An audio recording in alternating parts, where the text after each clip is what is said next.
ፍቃዱ አለሙ እባላለሁ።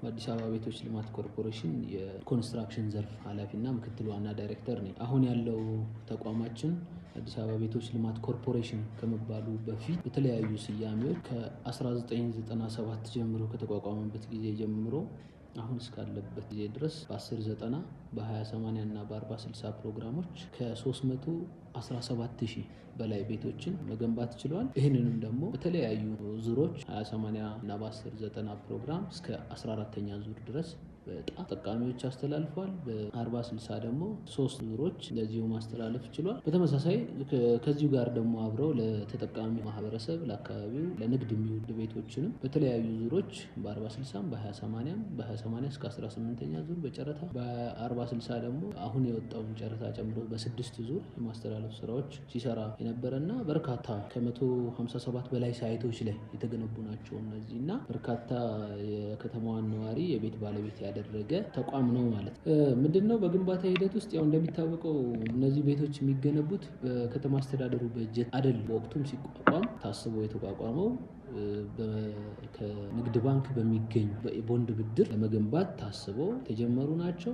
በሂደት ውስጥ ከለውጡ በፊት በተለይ በሁለት መከፈል አለበት። ይሄ ነባር ግንባታ ከለውጡ በፊትና ከለውጡ በኋላ በሚል ከለውጡ በፊት ሲሰራበት የነበረው አሰራር ግብአትን ራሱ መንግስት አቅርቦ ተቋራጮች የሌበር ቤዝድ ብቻ ወይም ደግሞ ሰራተኞችን ቀጥረው የሚያሰሩበት አብዛኛውን ግብአት ደግሞ ራሱ መንግስት አቅርቦ የሚሰራበት የነበረ ስለነበረ ለበርካታ ብልሽት ለበርካታ ክስረት ከተማንም ከተማ አስተዳደሩንም መንግስትንም የዳረገ አካሄድ ነበረ።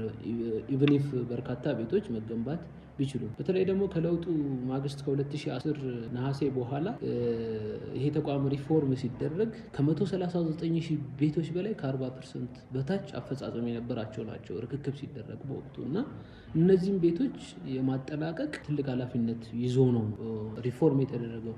በዚህ ውስጥ እነዚህ 139 ሺህ ቤቶች 40% መሆናቸው ብቻ አይደለም። ተቋሙ ከዚሁ ጎን ለጎን ከ56 ቢሊዮን ብር በላይ እዳም አብሮ ነው የተረከበው።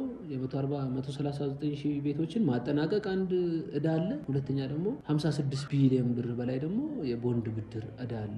ሁለቱን አጣጥሞ መምራቱ በጣም ቻሌንጂንግ ነበር። ጎን ለጎን ብድሩን መመለስ ይጠበቃል። ጎን ለጎን ደግሞ ቤቶችን አጠናቆ ለተጠቃሚው ወይም ለቆጣቢው ህብረተሰብ ማስተላለፍ ይጠብቅ ነበር። በከተማ በተሰጠው ልዩ ትኩረት እንደ ሀገር በተሰጠው ልዩ ትኩረት ከንግድ ባንክ ጋር ልዩ ኮሚትመንት እና ኤምኦዩ ተፈራርመን እነዚህ 139 ሺህ ቤቶችን ለተጠቃሚዎች ሙሉ በሙሉ የማስተላለፍ ስራ ተሰርቷል እስከ 2014 ድረስ ማለት ነው። በአብዛኛው ኦልሞስት ሁሉም ሳይቶቻችን ላይ የተገነቡትን እነዚህ 139 ሺህ ቤቶች ከሞላ ጎደል በተለይ ከመሰረተ ልማት ውጪ አንዳንዶቹ ሳይቶች ላይ ውጪ ሌሎቹን ማጠናቀቅ እና ማስተላለፍ ተችሏል ማለት ነው። በዚህ ሂደት ያጋጠመን ሜይን ፕሮብሌም አንደኛ የገንዘብ አቅርቦት በጀት ቦንድ ብድር አቅርቦቱ ቻሌንጂንግ ሆኗል። ምክንያቱም ቅድም እንደገለጽኩልህ 56 ቢሊዮን መመለስ ሳትችል ተጨማሪ በጀት ማግኘቱ ቻሌንጂንግ ነው። እሱ በጣም ሰፊ ዲስከሽን ተደርጎ እስከ ገንዘብ ሚኒስቴር ድረስ ዋስትና ተወስዶ ተጨማሪ ብድሮች እንዲፈቀዱ አድርገን የመጨረስ ስራ ነው የተሰራው። ከዛ ውጪ ደግሞ እነዚህ ግንባታ ኮንትራክተሮች ሲገቡባቸው በተለይ ከዚህ ከሰሜኑ ጦርነት ጋር ተያይዞ በርካታ ኮንትራክተሮች አገር ጥለው የጠፉበት በርካታ ክፍያዎች ተወስዶ ስራዎች ሳይሰሩ የነበረበትን እንደገና የውል ሂደት የማምጣት ቻሌንጂንግ ነበር። ተቋራጮች ያልገቡባቸውን ትተው የጠፉትን እንደገና ጥሪ አድርጎ በውል አግባብ እርምጃ ወስዶ እንደ አዲስ ማስገባቱ በጣም ቻሌንጂንግ ነበር። በሂደት ውስጥ ይሄ ችግር ገጥሟል። በወቅቱ እንዳይጠናቀቅ ካረጉ ገፊ ምክንያቶች ዋነኛው ይሄ ነበረ። የአቅም ውስንነትም ስለነበረባቸው። ሌላኛውና ሶስተኛው ቅድም እንዳልኩት ግብዓት አቅርቦቱ በተቋሙ ስለነበር እሱን የመቀየር ስራ መስራት ይጠበቅብን ነበር። 2012 ላይ በተለይ ትልቅ ሙቭ ነው የተደረገው ብለን የምናምነው በተቋማችን ወደ ሰፕላይ ኤንድ ፊክስ ሞዳሊቲ እንድንገባ ተደርጓል። ስራ ተቋራጩ ራሱ ግብዓት አቅርቦ ራሱ አጠናቆ ሌሎች ግንባታዎች በሚሄዱበት አግባብ እንዲሰራ ውሳኔ ተወስኖ በዛ አግባብ እነዚህ ግንባታዎች ለመጨረስ ተሞክሯል ማለት ነው። ሌላኛውና መጨረሻው አብሮ ከዚህ ከቤት ግንባታ ጎን ለጎን የስራ እድል ፈጠራ አለው። በስራ እድል ፈጠራ ሂደት ውስጥ አንድ ህንፃ ላይ የሚሳተፉት በርካታ ስቴክሆልደሮች ናቸው። ኤሌክትሪክ የሚሰራ ማህበር ለብቻ ለብቻ ነው፣ ሳኒታሪ የሚሰራ ለብቻ ነው፣ ሲቪል ስራ የሚሰራ ለብቻ ነው፣ እንደዚህ ያለ የብረታ ብረት ስራዎችን የሚሰራ ለብቻ ነው እና እነሱን ማቀናጀቱ ማስተባበሩ ራሱ በጣም አድካሚ የነበረበት ኃላፊነት ሁሉም መንግስት ላይ የወደቀበትና ተቋራጮች ጋር የነበረ የፎሎ አፕ ፕሮብሌም ችግር የነበረበት ነበረ። እነዚህ ሜን 4 ፕሮብሌሞች ተደማምረው ግንባታው በተያዘለት ጊዜ እንዳይጠናቀቅ በወቅቱ አድርገውት ነበር። እነዚህን ችግሮች ግን ፈተን ቅድም እንዳልኩት 139 ሺህ ቤቶችን አስተላልፈናል።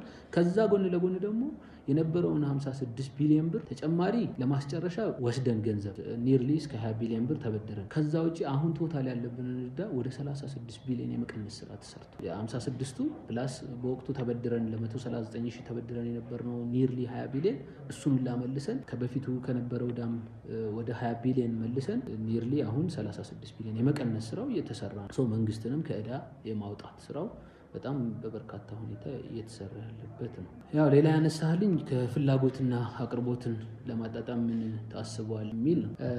እንደተባለው ፍላጎቱና አቅርቦቱ የተመጣጠነ አይደለም። በተለይ አዲስ አበባ ከተማ ኢትዮጵያ ዋና ከተማ ነች፣ የአፍሪካ መዲና መቀመጫ ነች እና ከዚህ ጋር ተያይዞ በርካታ ከተሞቻችን ላይ እኩል የከተማ ተወዳዳሪ ከተማ ከመገንባት አኳያ ያለብን ክፍተት አብዛኛው ሰው እየፈለሰ አዲስ አበባ ላይ እንዲከማች እያደረገው ነው። ከዚሁ ጋር ተያይዞ ኤቭሪ የሚመጣው ሰው ቤት ይፈልጋል፣ ማረፊያ ይፈልጋል። ስለዚህ ፍላጎቱና አቅርቦቱ ላይ ከእኛ ከምናቀርበው ከምንሄድበት አኳያ የተመጣጠነ አይደለም። ጥናቶችም የሚያሳዩት እሱ ነው። ይሄንን ችግር ለመፍታት ምን ማድረግ አለብን ተብሎ ቅድም እንደገለጽኩት በከተማ ደረጃ ልዩ ሞቲቭ ተይዞ በፊት የነበረው በመንግስት አስተባባሪነት ቅድም እንዳልኩ በ20/80 በ40/60 በ10/90 የሚባሉ ፕሮግራሞች ብቻ የነበሩበት ነው።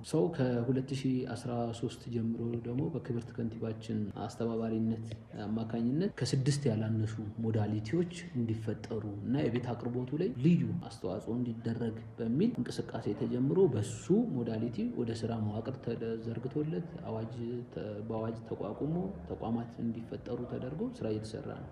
እነዚህ 6 ሞዳሊቲዎች ፍላጎትና አቅርቦትን ያጣጥማሉ ተብሎ መንግስት ብቻውን ቤት እያቀረበ ይችላል ወይ፣ የሌሎች ሀገር ውስጥ ተሞክሮ እንደዛ ነው ወይ የሚለው በደንብ በሚገባ በጥናቱ ላይ ታይቷል። አይደለም አንደኛው ነባሩ ሞዳሊቲ አጠናክሮ ማስቀጠል ነው። ያ ማለት በ20/80 በ40/60 የሚባለው ሞዳሊቲ አጠናክረን እንቀጥላለን። ሁለተኛው በመንግስትና ግል አጋርነት ወይም ደግሞ ፒፒፒ የሚባል ፐብሊክ ፕራይቬት ፓርትነርሺፕ ባለሀብቱን ከመንግስት ጋር የጋራ ሆኖ የሚሰራበት፣ መንግስት መሬትና ከዚህ ከመሰረተ ልማት አቅርቦት ጋር ያቀርባል። ዘሬስት ቤቱን ገንብቶ የማስተላለፍ ደግሞ በየድርሻችን በውሉ መሰረት ለባለሀብቱ ይሰጣል። በዚህም ወደ 30 የሚደርሱ አልሚዎች ጋር አሁን ከረንትሊ ተፈራርበን ወደ ስራ ተገብቷል። እናንተም እንደምታውቁት ለምሳሌ ትልቅ ውል ፈጽመን ስራ ላይ ያለ ነው ከኦቢድ ጋር የገባ ነው የ60 ሺህ ቤት ማልማት ስራ ነው አንደኛው። ገላንጉራ ላይ ኦልሬዲ ስራዎች ተጀምረው በመጠናቀቅ ላይ ያሉ ብሎኮች አሉ። ይሄ አቅርቦቱን ያሰፋል። ከሀያት ሪል ስቴት ጋር ከጊፍት በጣም በርካታ አልሚዎች ጋር ቅድም የገለጽኩት 30 አካባቢ አልሚዎች ጋር ተፈራርመን ሴንትራል ከተማው ላይ ሁላ የሚገነቡ ቤቶችን ሞዳሊቲ አስፍተን እየሄድን ነው። ሶስተኛው በዚሁ ማለት ነው በፒፒፒ 120 ሺህ አካባቢ ቤት ነው በውል አሁን ይዘን ወደ ስራ የገባ ነው። ሶስተኛው በማህበራት የሚገነባ ቤት ማህበር ቤት ግንባታ ነው። ይሄ የመንግስት ሰራተኛውን የግል ሰራተኛውን ተደራጅቶ የሚመጣውን ኢቭን ቆጣቢዎቹን ሁላ ከዚህ በፊት እናንተም እንደምታውቁት 54 ማህበራት አቋቁመን ወደ ስራ የተገባ ነው። አሁን ደግሞ ሰሞኑን በንግድ ባንክ ጋር የሚያደረግነውንም ስምምነት አይታችሁ ከሆነ መንግስት ሰራተኛው ተጠቃሚ ለማድረግ መምህራንን እንደዚህ የተባለ በማህበር ማለት በማህበር ተደራጅቶ ሰው ብድር ደግሞ አመቻችተን እኛ ባንኮች ጋር የገባንበት ነው። አራተኛው ጆይንት ቬንቸር የሚባል የምናስገነባው ነው። በጋራ በሽርክና ሆነው ቤት ለማልማት መጡ አካላትን በማስተባበር የቤት አቅርቦቱ ላይ አይነተኛ ሚና ማድረግ መጨመር ነው። ሌላኛው የሪል ስቴት በሪል ስቴት የሚቀርበው እንግዲህ ከዚህ በፊት በጥናት እንዳያችሁት ከለውጡ በፊት የነበረውን የቤት በሪል ስቴት አቅርቦት ቁጥር አሁን በዚህ በ5 ዓመት በ6 ዓመት የተሰራው በምንም የማይገናኝ። ለምንድን ነው ይሄ የቤት ልማት አቅርቦቱ ላይ ለሪል ስቴት አልሚዎች የምንሰጠው የመሬት አቅርቦት በጣም በሰፊው ሰፍቷል። በሊዝ በጣም በዝቅተኛ ዋጋ የምንሰጠው የምናቀርበው ስለሰፋ ለምን አይነተኛ ሚና ቤት አቅርቦቱ ላይ ያቀርባሉ የሚል ስለነበረ ሌላኛው ደግሞ የግል አልሚዎች በግል አልሚ በስድስተኛ ላይ ያለው የግል አልሚዎች ለማልማት የሚፈልጉት በቤት አቅርቦት ካለ እነሱ መሬት አቅርቦቱ ኢንፍራስትራክቸር የማሟላቱን እኛ እናመቻች ቤት እየገነቡ የሚያቀርቡበትን ሁኔታ እናስፋ በሚል እነዚህ ሞዳሊቲዎች ይዘን በተለይ መንግስት ደግሞ ኢንተርፊር እያደረገ አቅርቦቱን ማሳደግ የሚያስችሉ ኢንፍራስትራክቸር እና የመሬት ለማ መሬት አቅርቦቱ ላይ አይነተኛ ትኩረት ተደርጎ የተሰራ ነው። ፍላጎትና አቅርቦትን ለማሟላት በዚህ ደረጃ ነው ያለው። በተለይ ደግሞ 2018 ያው ክብርት ከንቲባችንም ሲገልጹ እንደሰማችሁት የተለየ እንቅስቃሴ ልክ ኮሪደር ልማት ላይ እንዳመጣ ነው ቤት ልማቱ ላይ እናቀርባለን የሚል ስራ ይዘን በእቅድ እየሰራን እንገኛለን ማለት ነው። ሌላኛው ከ2005 ተመዝጋቢዎች ጋር ነው የሚያነሳህልኝ።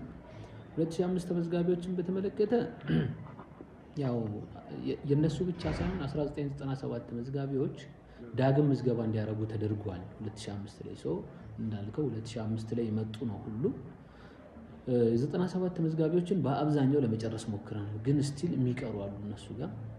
ከዛ ውጪ አብዛኛው በተለይ ባለ 3 መኝታ ላይ በጣም በርካታ ቁጥር ያለው የ2005 ተመዝጋቢ አለ። ከ500 ሺህ በላይ አክቲቭ ተመዝጋቢዎች ነበሩ። አሁን ላይ ያው ቼክ ማድረግ ይጠይቃል ድጋሚ ባንክ ላይ ምን ያህሉ አክቲቭ ነው፣ ምን ያህሉ ብቁ ነው፣ ምን ያህሉ ንቁ ነው የሚለው መታየት ይጠይቋል። ግን ኒርሊ ቅድም የገለጽኩልህ ቁጥር ከ500 ሺህ በላይ ተመዝጋቢዎች አሉ። ለነሱ እንዴት ነው ቁጥሩ? ግን ከዛ በኋላ ያው በየጊዜው እኛ አፕዴት ስናደርግ ባንክ ጋር አክቲቭ የሆነ ሰው ያቆማል፣ ያቋርጣል፣ ለሌላ ነገር ያውላል። ቅድም እንዳልኩት ደግሞ ወደ 54 ማህበራት በማህበር ቤት ስናደራጅ ከዛ ውስጥ ከቆጣቢዎች የወጡ ናቸው 54ቱ ውስጥ ያሉት እና በዛ ውስጥም የገቡት ሲቀነሱ ቁጥሩ እንደዚህ ነው። የዛሬ 2 ወር አካባቢ የነበረ ቁጥር ነው። ቅድም እንዳልኩት ከዚህም ሊቀንስ ይችላል፣ ከረንትሊ ከዚህም ሊጨምር ይችላል። ሰው አክቲቭ ሲያደርገው ቁጠባውን ደግሞ ሲቀጥል አክቲቭ ይሆናል ባይ ዲፎልት እና እሱን ከረንትሊ ባንኮች ላይ ቼክ ማድረግ ይጠይቃል። ኒርሊ ግን ብዙ እንትን የሚያስማማን የጋራ የሚያደርገን በርካታ ቁጥር ያለው ሰው በተለይ ተመዝጋቢ አክቲቭ ሆኖ የጠበቀ ነው የሚለው ነው። ለእነሱ ምን ታስቧል ነው አፍተሮል ቅድም የገለጽኩት ሞዳሊቲዎች ፍላጎትና አቅርቦትን ለማጣጣም በቅድሚያ ግን እነዚህ ተመዝጋቢዎችን ላይ ትኩረት አድርገን መስራት አለብን በሚል አሁን ላይ እንትን የማንለው ኦፊሻል የማይደረግ በጣም በቅርቡ በክብርት ከንቲባችንም ኦፊሻል ይደረጋል ብለን የምናስበው ከዚህ ከአልሚዎች ጋር ከአቅርቦቱ ጋር እየሰራን ያለ ነው። ልዩ የታሰቡ ነገሮች አሉ ለተመዝጋቢዎች ቅድሚያ የሚሰጥ ሰው እሱ አንደኛው ነው። ሌላኛው በጥቅል ደግሞ በተለይ በመንግስትና ግል አጋርነት የምንሰራቸው ፕሮጀክቶች ላይ ቅድሚያ ተመዝጋቢዎች እንዴት ያገኛሉ የሚል አሰራር የተቀረጸለት ነው ያለው። እየተሰራ ያለውም የመንግስት ሼር አለው። አንዳንዶቹ ጋር ለምሳሌ ከኦቢድ ጋር ከ60 ሺህ ቤት 18 ሺህ አካባቢ የሚሆነው የመንግስት ድርሻ ነው። ጊፍት ጋር በተመሳሳይ ካለው አጠቃላይ 8 ሺህ ምናምን ቤት 33% አካባቢ የሚሆነው የመንግስት ነው። ተመሳሳይ አያት ካሳንቺስ የምንሰራው ወደ 13 ሺህ ቤት እንሰራለን። 35%ቱ የመንግስት ድርሻ። እነዚህ ቤቶች ለቆጣቢዎቻችን የሚሰጡ ናቸው። የተለየ ለሌላው የሚሄድ አይደለም።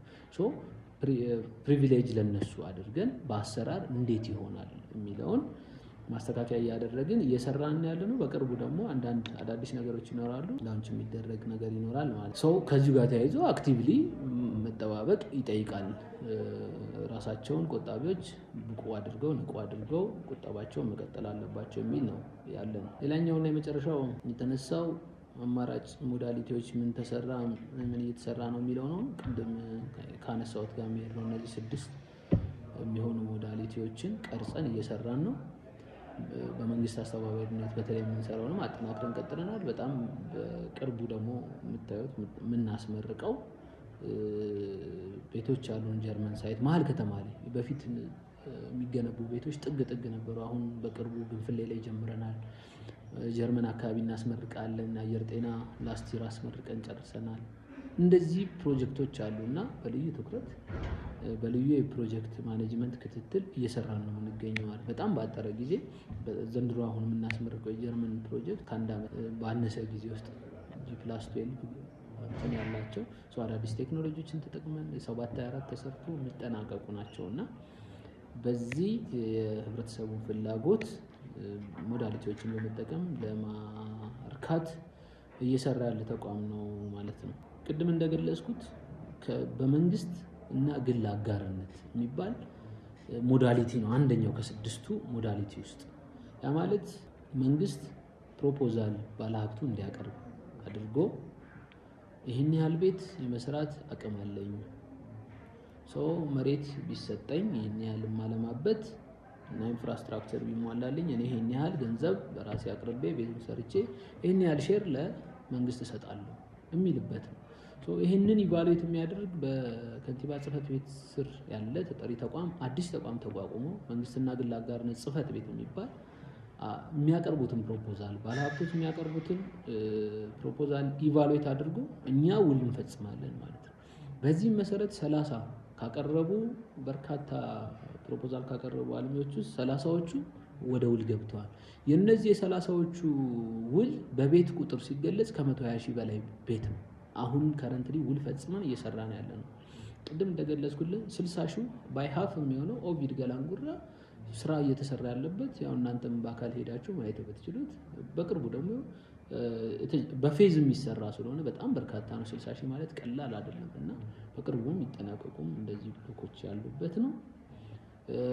በተመሳሳይ ካሳንጂስ መሀል ከተማ አያት፣ ለጋር ላይ ጊፍት ሪል ስቴት ጋር የጀመርናቸው ፒያሳ፣ ተክለ ሃይማኖት፣ ቡልጋሪያ በጣም በርካታ ሳይቶች ላይ ከ30 አልሚዎች ጋር የ120 ሺህ ቤት ተደምሮ ነው ይሄ 120 ሺህ ቤት የመጣውና የዚህ በሚኒመሙ እንኳን ብንወስደው 30% የሚሆነው የመንግስት ድርሻ ነው ማለት ነው። ይሄ የቤት አቅርቦቱ ላይ አንደኛ 30% ብቻ አይደለም፣ ዘሬስት ያለውን ደግሞ ባለሀብቱ በራሱ የሚሸጠው ነው። ለቤት አቅርቦቱ ላይ ከተማው ላይ ከፍተኛ ቁጥር ነው የሚጨምረው ማለት ነው። ስለዚህ ይሄ 120 ሺህ ቤት ሞዳሊቲው እኛ በሼር የምንወስደው፣ መሰረተ ልማት መንግስት እንደ መንግስት ያቀርባል፣ መሬት የለማ መሬት በነፃ ያቀርባል፣ ባለሀብቱ ደግሞ ገንዘብ ይዞ ፋይናንሻል አቅም ይዞ ይመጣል፣ በጋራ የሚለማ የሚሰራ ነው ማለት ነው። ምንድነው ክሊር እንዲሆን ያው አንዳንድ እንደዚህ ሩመሮችን ጥያቄዎችም ይነሳሉ። አንደኛ መያዝ ያለበት ይሄ ተቋም ምንድነው የተቋቋመበት ዓላማ የሚለው አዋጁን ማየት ይጠይቃል። አዋጅ 84/2016 ላይ ክሊርሊ ተቀምጧል። በአዋጅ የሌለ ስራ አይደለም እየሰራን ያለ ነው የሚለው እንዲታይ። ሁለተኛው ደግሞ ከግንዛቤ መያዝ ያለበት በፊት በመንግስት አስተባባሪነት ከባንክ ብድር በሚገኝ ገንዘብ ብቻ ነው ቤት እየተገነባ ለቆጣቢ ብቻ ሲተላለፍ የነበረው። ያ ማለት ለዝቅተኛ ገቢ ላለው ማህበረሰብን ብቻ ኦልሞስት እነሱን ብቻ ያማከለና በተወሰነ ደረጃ መካከለኛ ገቢውን ታሳቢ ያደረገ ነው። የመካከለኛ ገቢውንና በተለይ ሃየር ላይ ያለውን የቤት አቅርቦት ፍላጎት ያለውን ደግሞ ታሳቢ ያደረገ አይደለም። እኛ ደግሞ እንደ ከተማ አስተዳደር ህብረተሰቡን ማገልገል ሜን ፎከስ ኤሪያችን ግን ዝቅተኛ ገቢ ያለው አድርገን ነው የምንሰራው።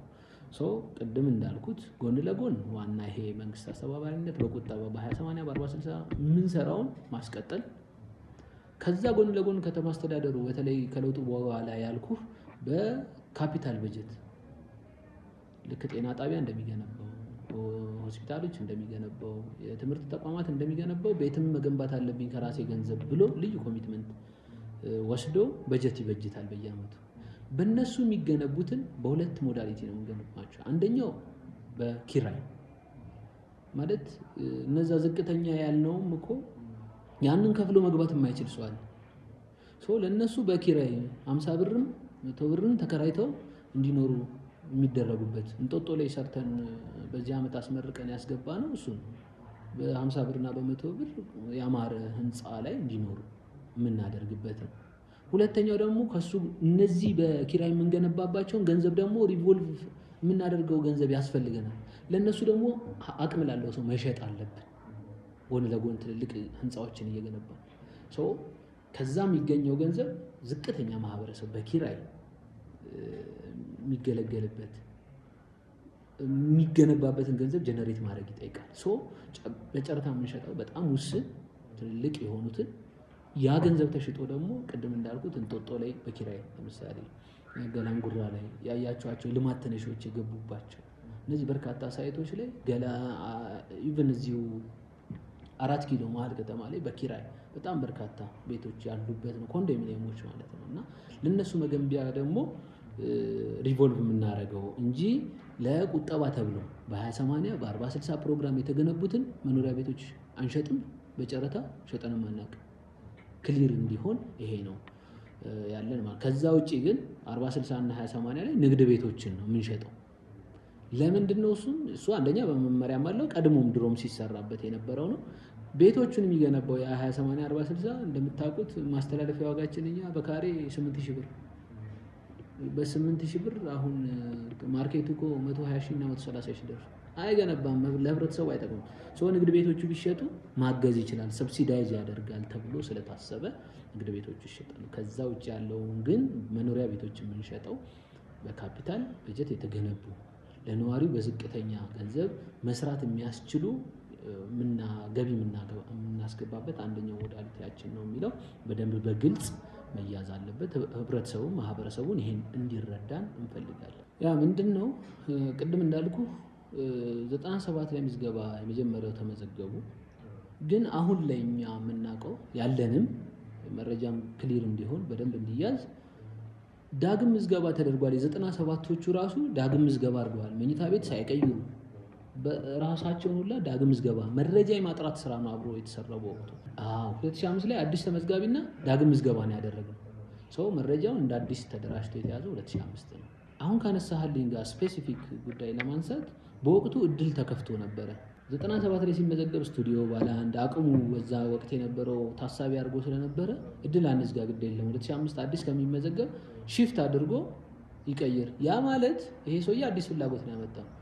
አዲስ ምዝገባ ነው የሚሆነው ማለት ነው። ከ2005 ከተመዘገቡት ጋር እንደ አዲስ ኦፖርቹኒቲውን ነው የሰጠ ነው። እዛ ተመዝግበሃል አይቻልም አላልንም። ሌላው አዲሱ ይመዝገብ አላልንም። አዲስ ሆኖ መኝታ ቤት የሚመርጥ ከሆነ ቀድሞ የተመዘገበው በአዲስ ምዝገባ ይግባ። ራሱን የሚያስገድደው ከሆነ ደግሞ ዳግም ምዝገባ። ሰፓሬትሊ የሚታዩት የ97 ተመዝጋቢ ኦልሞስት አልቆ የተወሰነ ቁጥር ነው የሚቀረን የምንላቸውም በራሳቸው 97 የተመዘገቡትን መኝታ ቤት አይነት ሳይቀይሩ የመጡት። 2005 ላይ ግን መኝታ ቤት የቀየረው አንተ አዲስ የተመዘገብከው እኩል ኦፖርቹኒቲ ነው በወቅቱ የሰጠነው። ስለዚህ ቤቶቹ ሲመጡ በእጣ የሚለዩበት ነው የሚሆነው ማለት ነው። ያ ነው ያለው። እንዳልኩ በርካታ ቁጥር አይደለም 97 ላይ የቀረው ከ3 መኝታ ውጪ ማለት ነው። አብዛኛውን ለማዳረስ የተሞከረበት እንደውም በተለይ በ10/90 ምናምን ፕሮግራም እኮ ሰው አንፈልግም ብሎ ጨርሰን የተመዘገበው ጨርሰን በጣም ዝቅተኛ ገቢ ያላቸውን በኪራይ የማስተላለፍ ሁላ ነው ስራ ስንሰራ የነበረው። በዛ ሁኔታ እንዲታይ እንዳልከው ምንም አልተገነባም አይደል።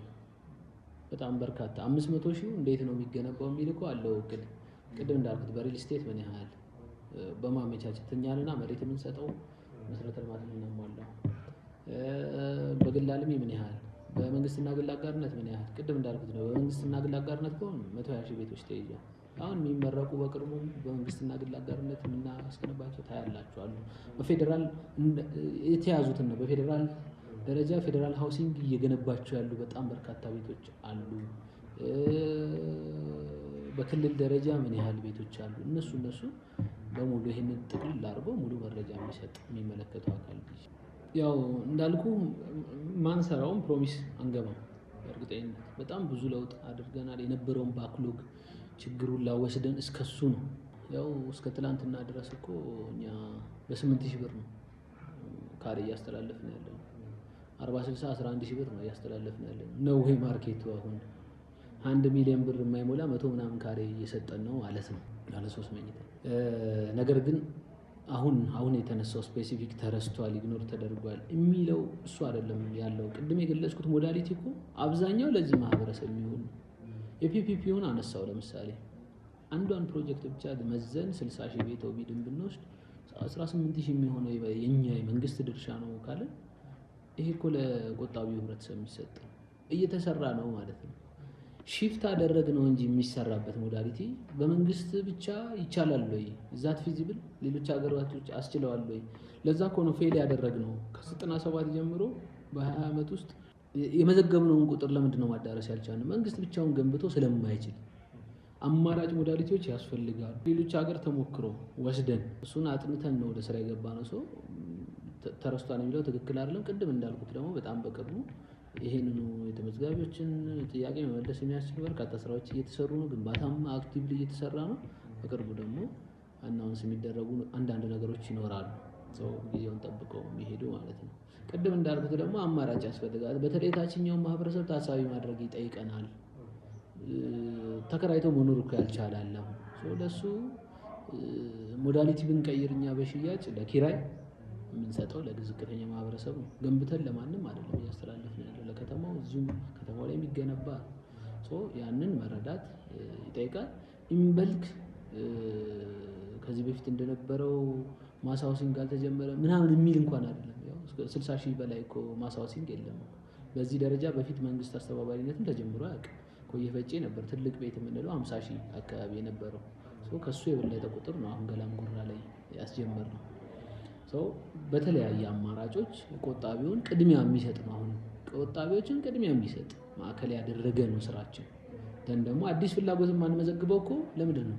ቅድሚያ የቆጠብነውን እናዳርስ ነው እንጂ አሁን ባለን ጥናት እኮ ኒርሊ ከ1 ሚሊዮን በላይ አዲስ ፍላጎት አለ።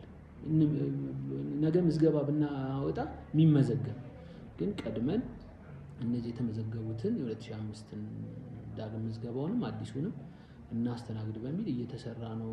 ተስፋ የሚያስቆርጥ ነገር አይደለም ያለው። ለመጨረሻ ጊዜ እኮ 2015 መጀመሪያ አካባቢ ይመስለኛል ዕጣ ያወጣ ነው አይደል? አጥተናል። ግንባታ የሚሄድበትን ፍጥነት ጨምረን ደግሞ በጣም በቅርቡ ደግሞ አዳዲስ ነገሮች ይኖራሉ። ይሄ ነው በጥቅል ያለው። ያው ያለኝ መልእክት ማህበረሰቡም እንዲረዳ እንዲገነዘብ፣ መንግስት ለቤት ልማቱ በጣም ከፍተኛ ትኩረት ነው የሰጠው። ለዚህ ማሳያው ደግሞ ዝም ብለን አይደለም እያልን ያለው። በኮሪደር ልማት የለሙ አካባቢዎች ላይ መሀል ከተማ በፊት ቤት የሚገነባው በጣም ጥግ እየተካሄደ አዳዲስ ለህብረተሰቡ ኢንፍራስትራክቸር ለማቅረብ በጣም ችግር የሆነበት፣ አሁን ግን መሀል ከተማ የተነሱ በልማት የተነሱ አካባቢዎች የተሻለ ውበት ያላቸው ቤቶች፣ ምቾት ያላቸው ቤቶች ይገንቡ ተብሎ ማህበረሰቡን እዛ ለማስገባት በርካታ ስራዎች እየተሰሩ ነው። ማሳየት የምንችላቸው የተጀመሩ ፕሮጀክቶች ቅድም የገለጽኳቸው ግንፍሌ ላይ ራስ አምባ ፊት ለፊት የምንሰራው ወደ 20 ብሎክ አካባቢ ገነባ ነው። ኒርሊ ከ1000 ምናምን በላይ ቤቶች አሁን ፌዝ 1 ብለን ሀፉን ጀምረናል። ከ650 ቤት በላይ የተገነባ ነው በጣም በፍጥነት። ይሄ ለህብረተሰቡ የሚገነባ ነው። አማራጭ ሞዳሊቲዎችን ደግሞ አስፍተናል። በተለያየ መንገድ ሰው በራሱ መገንባት በጋራ ሆኖ በማህበር ሆኖ በሚፈልገው ዲዛይን እንዲገነባ እሱን ሁላ ፋሲሊቲ የማመቻቸት ስራ እየሰራን መሆኑን ተገንዝቦ የሚቆጠበውን ቁጠባ አክቲቭሊ እንዲከታተል ንቁ እንዲያደርግ ቁጠባውን አጠናክሮ እንዲቀጥል እና ተስፋ የሚያስቆርጥ ሳይሆን በጣም ብዙ ተስፋ ያለው ስራ እየተሰራ ነው ያለው። በተለይ 2018 ደግሞ ትልቅ ስራ የምንሰራበት ነው። ለሱ ደግሞ አብዛኛውን ቅድመ ዝግጅት እያጠናቀቅን ያለንበት ነው የሚለው እንዲህ ያዝ መልእክት ማስተላለፍ ፈልጌ ነው። አመሰግናለሁ።